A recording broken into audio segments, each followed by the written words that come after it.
எங்கள் வீட்டுக்காரங்க சேர்த்து 20 வருஷத்துக்கு மேலே ஆகுது. இன்னும் வந்து கட்டுங்கன்னு சொல்லி பாரு. இப்போ போன மாதம் தான் கொடுத்துட்டு போங்க 28 லட்சம் கட்ட சொல்லி. எங்களுக்கு இந்த வட்டியை அபராத வட்டி தள்ளுபடி பண்ணி எங்களை அசலை வந்து தவணை முறையில் கொடுக்கணும். என்னால் இவ்வளோ கட்ட முடியாதுங்க, நீங்களே எடுத்துக்கங்க வீட்டை அப்படின்ட்டேன். 2 லட்ச ரூபா கடன் வாங்கிடுச்சுங்க எங்கள் வீட்டுக்காரங்க. எனக்கு படிக்க தெரியாது. எங்கள் வீட்டுக்காரங்க சேர்த்து 20 லட்சம் 20 வருஷத்துக்கு மேலே ஆகுது.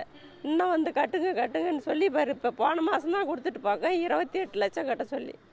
பணம் கட்டலன்னா என்ன பண்ணுவான்றாங்க? வீடு ஜப்தி பண்ணுவோன்னு அதை சொல்லுவாங்க. விற்றுவிட்டு கட்டுறதான்.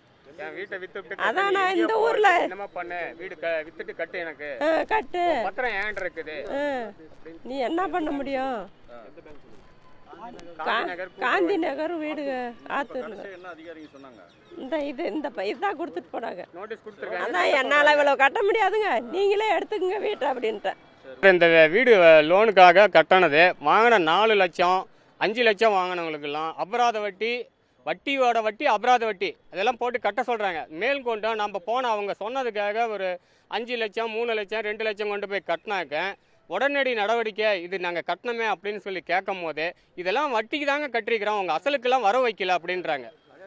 அதே தான் சொல்கிறாங்க. மேலே ஏங்க இப்படி பண்ணி எங்களை டார்ச்சர் பண்ணுறாங்க சார், ஏங்க நீங்கள் அன்றைக்கி வாங்கினீங்களே கட்டுங்க அப்படின்னு சொல்லி எங்கள் பத்திரத்தை வச்சுக்கிட்டு மேலும் மேலே எங்களை டார்ச்சர் பண்ணிகிட்டே இருக்காங்க சார்.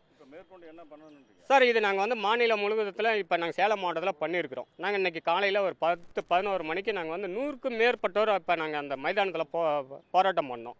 இப்போ நாங்கள் கலெக்டரேட்டில் மனு கொடுக்க வந்திருக்கிறோம். அரசு என்ன பண்ணணும்ன்றீங்க? எங்களுக்கு இந்த வட்டியை அபராத வட்டி தள்ளுபடி பண்ணி எங்களை அசலை வந்து தவணை முறையில் கொடுக்கணும்.